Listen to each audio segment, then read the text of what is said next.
Matamgi Manipuri Wari channel asibu tabiriba khwai pumnamakpu taramnokchari ngasi amuk lobirasi Tingkhanggi Leirang 58 suba tangka Khanjeruba asa mangjarama manglan tayonabatuda ansudu mamaidu nonthaki ahenbadi thausadana ansugi furittuda munne yenglaga sidi aina nahanwa lebikhiba furittu natro ses fajaini Ansudu mamaidu nontharaga adumak lei ahenbasu maningi thongdu sat hangdoklaga sida karolo Ansudu khangprek khangi ahenbada tingak yengkhalai nehaurage haibasu ngamdre gari duda suka khatte tumina leptana lei Ansugi mityeng duda ahenbadu pishum anidu khangjuk sukchilaga mamaidu nontharakduna Karino adumane yenglidubo aigi saksibu ngasida ubadawna sese sasat karo thingi nanamase yumda thengna hanjinba nungairoi Ansudu ningamdabaga loinana ahenbada muktang warawna yenglamlaga mamaidu nontharaga kemta hairamdana garidu tapna kakhatli ahenbasu kemta khande garidu thong thingjilamnaga yam thuna koina laktuna kakhalai garidu start tawba haudringai angel onsilaga nokmi mani aini chanupi yam nungshiba chinthibi ama lei haibdo mingnansu masakti thibani angel su mamaidu leithoraktuna ansuda yenglaga Masakasu yam fazarisibu ansu aigine angel Ansusu mamaidu hangalaktuna thamoida tumina kapcharabasu maithongdadi uthoktre nokningda nokmi tawraga Inamasu masak yam fazai aikhoi dadase yumdi ngaw shinaraga leirasu inama khanbadi hairami Angel du tumina lei ahenbana fatkhumlai aikhoi sak fajabanina khar tawrakani Asuk chawkraba Manipur manungsida koiti thiraga noina namase thamoina khoidana pamjana khalliba nupini natrane manama Angel du mamitu fairap yengladuna yam ware nang Ansu nanamase ahanbadari yabiba nate aina honama kanmanbagi nanthokpa ngamdabagi yaribani kanadi ansu nanamase pushiladawni Ansu du khumde ma khumba phau ngamdre Angel na khumlai is aina yaradabai mawngni Ahenbadu ansuda mamaidu haife leithoraklaga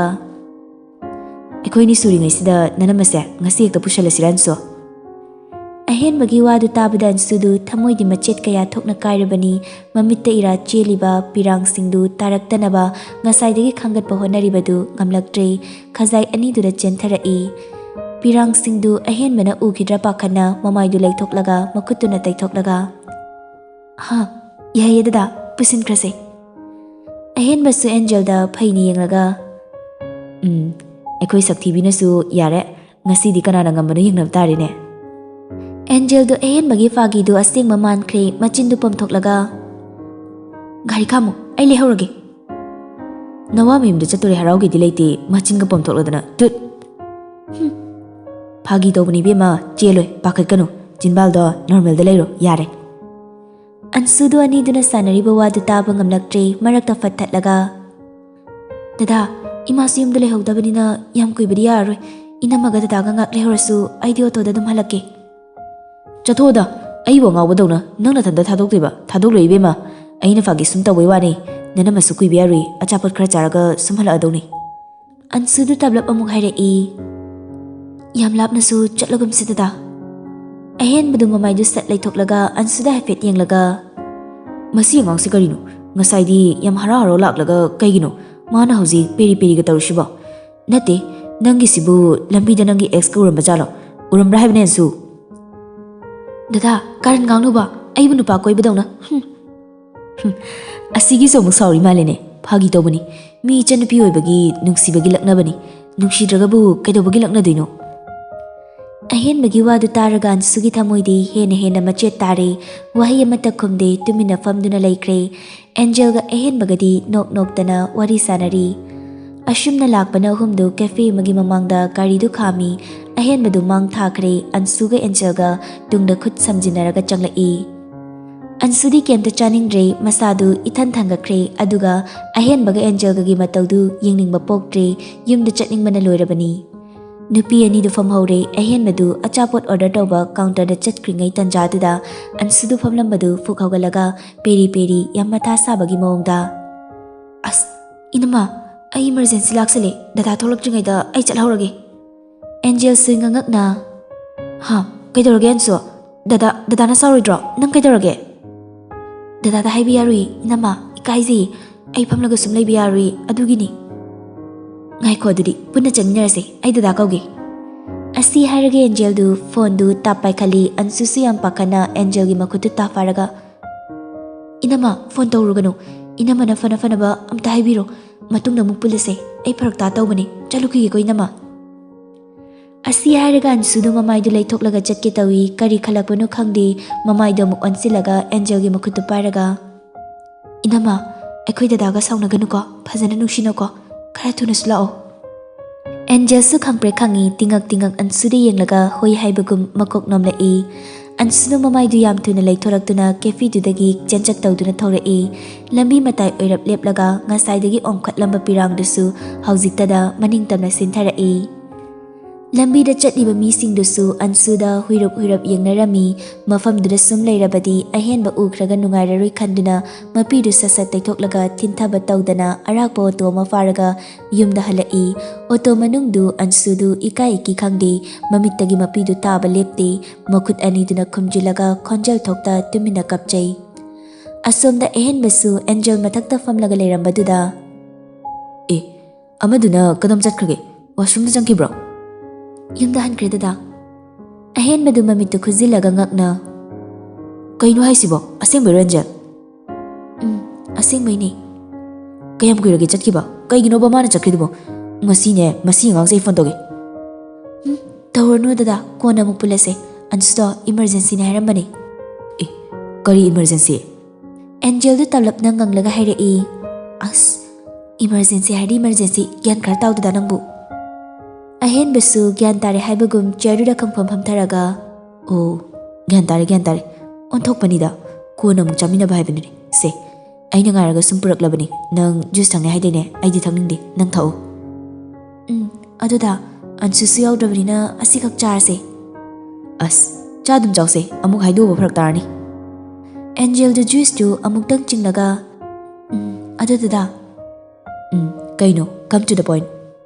ꯑꯦꯟꯖꯦꯜꯗꯨ ꯅꯣꯛꯃꯤ ꯃꯥꯏ ꯀꯥꯔꯟꯁꯤ ꯌꯦꯡꯉꯨꯅꯦ ꯑꯟꯁꯨꯁꯦ ꯗꯗꯥ ꯍꯣꯏꯒꯤ ꯕꯕꯥꯒꯤ ꯃꯆꯤꯟ ꯃꯅꯥꯎꯒꯤ ꯃꯆꯥꯔ ꯀꯃꯥꯏꯅ ꯇꯧꯕꯅꯣ ꯑꯍꯦꯟꯕꯁꯨ ꯀꯩꯁꯨꯝ ꯈꯟꯗꯅ ꯑꯁꯦꯡꯕꯗꯨ ꯁꯨꯝ ꯍꯥꯏꯔꯛꯏ ꯌꯥꯝ ꯅꯨꯡꯁꯤꯕ ꯋꯥꯔꯤꯅꯤꯗ ꯑꯟꯁꯨ ꯍꯣꯏꯒ ꯑꯩꯈꯣꯏꯒ ꯃꯔꯤ ꯀꯩꯝꯇ ꯊꯣꯛꯅꯗꯦ ꯑꯟꯁꯨꯒꯤ ꯃꯄꯥꯗꯣ ꯑꯩꯈꯣꯏ ꯕꯕꯥꯒꯤ ꯒꯥꯔꯤ ꯗ꯭ꯔꯥꯏꯚꯔꯅꯤ ꯑꯩꯈꯣꯏꯅ ꯈꯪꯂꯛꯄꯗ ꯁꯨꯃꯥꯏꯅ ꯏꯃꯨꯡ ꯑꯃꯠꯇ ꯑꯣꯏꯅ ꯏꯆꯤꯜ ꯏꯅꯥꯎꯒꯨꯝꯅ ꯂꯩꯃꯤꯟꯅꯔꯝꯃꯤ ꯑꯍꯦꯟꯕꯒꯤ ꯋꯥꯗꯨ ꯇꯥꯕꯗ ꯑꯦꯟꯖꯦꯜꯗꯨ ꯃꯀꯣꯛꯇꯨ ꯅꯣꯝꯂꯒ ꯑꯣ ꯑꯁꯣꯝꯗ ꯂꯥꯏꯖ ꯍꯣꯏꯁꯨ ꯌꯨꯝꯗ ꯍꯜꯂꯛꯂꯦ ꯔꯤꯇꯥꯒ ꯏꯃꯨꯡꯗ ꯆꯪꯃꯤꯟꯅꯔꯛꯏ ꯔꯥꯁꯤꯒꯤ ꯀꯥꯗ ꯋꯥꯔꯤ ꯁꯥꯟꯅꯕꯒꯤ ꯃꯈꯣꯜ ꯇꯥꯕꯗꯨꯗ ꯂꯥꯏꯖꯒ ꯔꯤꯇꯥꯒꯁꯨ ꯌꯦꯡꯅꯩ ꯔꯤꯇꯥꯗꯨ ꯈꯣꯟꯖꯦꯜ ꯇꯞꯂꯞꯅ ꯍꯥꯏꯔꯛꯏ ꯂꯥꯏꯖ ꯅꯪꯅ ꯐꯤ ꯍꯣꯡꯉꯨꯔꯣ ꯃꯦꯗꯥꯝꯒꯤ ꯃꯅꯥꯛꯇ ꯆꯪꯉꯨꯁꯣ ꯅꯪ ꯅꯊꯟꯗ ꯆꯪꯕ ꯅꯨꯡꯉꯥꯏꯇ꯭ꯔꯕꯁꯨ ꯑꯩꯒ ꯆꯪꯂꯒ ꯀꯔꯤ ꯀꯃꯥꯏ ꯇꯧꯕꯅꯣ ꯍꯪꯉꯨꯔꯁꯤ ꯍꯣꯏ ꯅꯦꯅꯦ ꯀꯗꯥꯏ ꯕꯥꯁꯀꯦꯠꯇꯣ ꯅꯦꯅꯦ ꯄꯨꯁꯤꯟꯈ꯭ꯔꯒꯦ ꯍꯦꯟꯖꯥꯡ ꯅꯥꯄꯤꯁꯤꯡꯁꯦ ꯆꯥꯛꯈꯨꯝꯗ ꯊꯝꯂꯝꯃꯒꯦ ꯂꯥꯏꯖꯁꯨ ꯕꯥꯁꯀꯦꯠꯇꯨ ꯔꯤꯇꯥꯗ ꯄꯤꯔꯝꯂꯒ ꯃꯣꯏꯒꯤ ꯀꯥꯗ ꯀꯥꯈꯠꯂꯛꯏ ꯐꯤꯔꯣꯜꯗꯨ ꯍꯣꯡꯗꯣꯛꯄ ꯂꯥꯛꯅꯔꯤꯉꯩ ꯕꯦꯛ ꯃꯅꯨꯡꯗꯒꯤ ꯐꯣꯟ ꯔꯤꯡ ꯈꯤꯡꯂꯛꯏ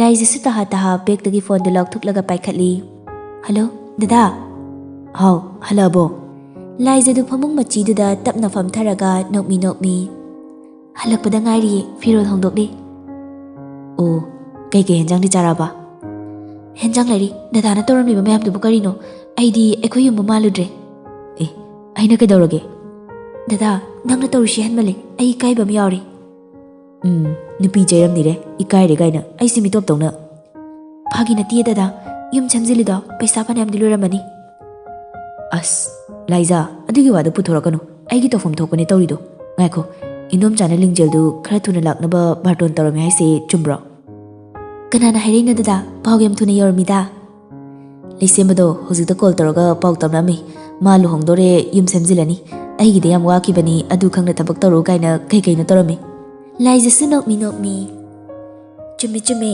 ꯀꯨꯏꯗꯧ ꯃꯥꯟꯗ꯭ꯔꯦ ꯏꯟꯗꯣꯝꯆꯥꯅ ꯌꯥꯝꯃꯟꯗꯗꯅ ꯂꯤꯡꯖꯦꯜ ꯍꯣꯏ ꯏꯃꯥꯗꯣ ꯀꯧꯔꯒ ꯋꯥꯔꯤ ꯐꯖꯅ ꯁꯥꯔꯝꯃꯤ ꯂꯤꯡꯖꯦꯜ ꯍꯣꯏꯒꯤ ꯃꯃꯥꯅꯁꯨ ꯌꯥꯍꯧꯔꯕꯅꯤ ꯐꯔꯦꯅꯦ ꯌꯨꯝ ꯆꯠꯄꯗ ꯂꯤꯡꯖꯦꯜꯒ ꯅꯣꯏꯅꯤ ꯄꯨꯟꯅ ꯆꯠꯅꯕ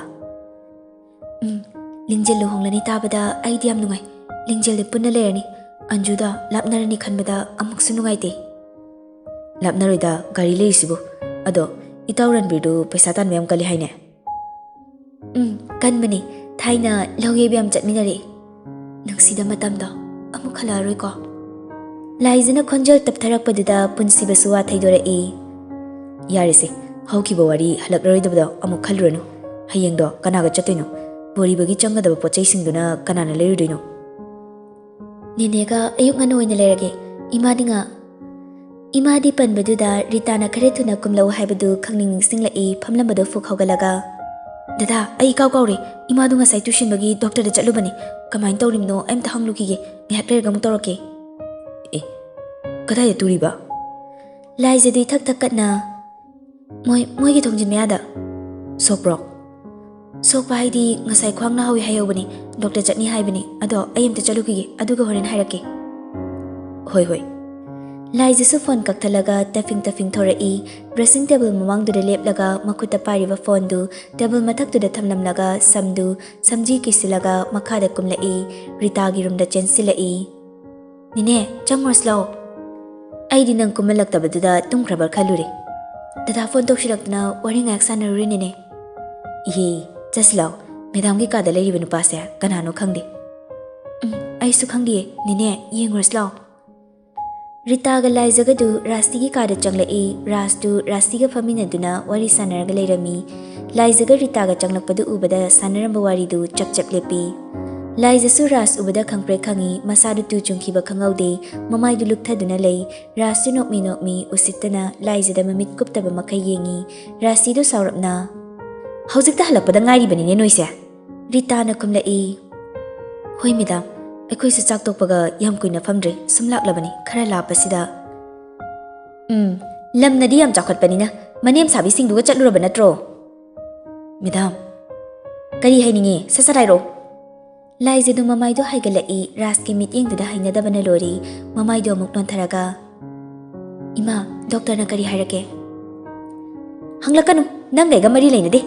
Noidi henjang hauba charudabani sadana jutchana thonglamdrabanina hautabana obu oningine henjang ni kaina. Hairita cha khita lolo rase more dagini yumdaga changdribani. Hoi madam.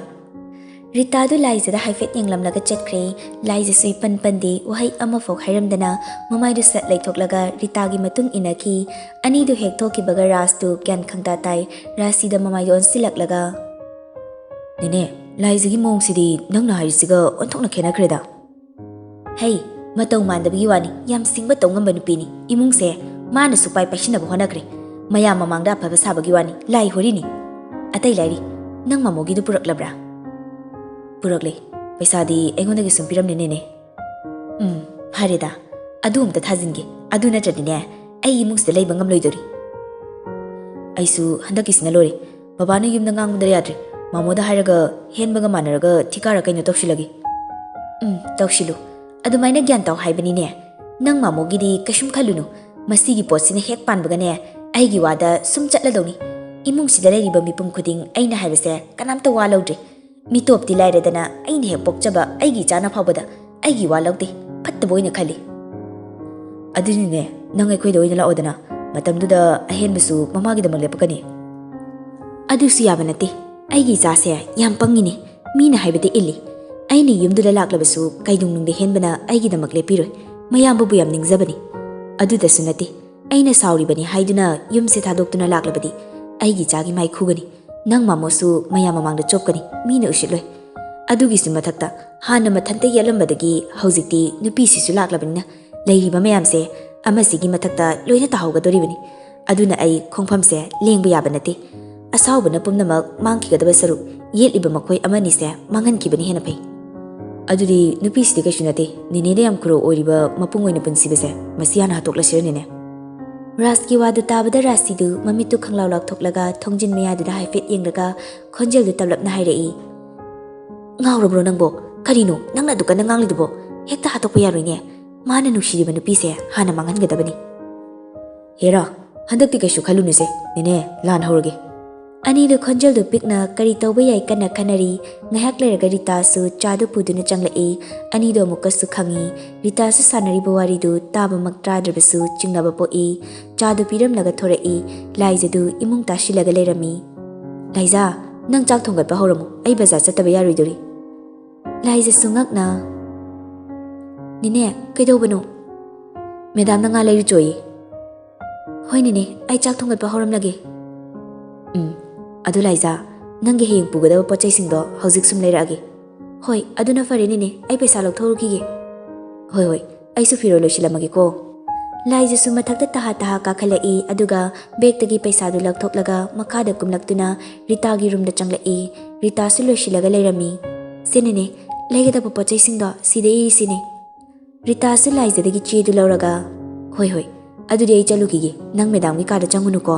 Magi ra sari se mamit mana ma ichum chumde ai heinade. Hoi nene, ado ima gi kada le hobunu pa do kanano haidi ima hoiga mari thoknabra. Medam gi mabungi machani mathokna ngaushinakraba. Oh, adudi ai chalukige ko Laiza chak tu thongat pa horamu. Hoi nene. Rita su chatkre Laiza su ras leibadu masadu ipa pakhatpagum tawi masadu kiti kirumna imung mangol tashin badu loshili. Numidang wairam oisilakpanina tuk thanabagi kanna honai rasidi roomda murum sonabadu su takhidre Laizadi lai kurumna wakhalda su khali.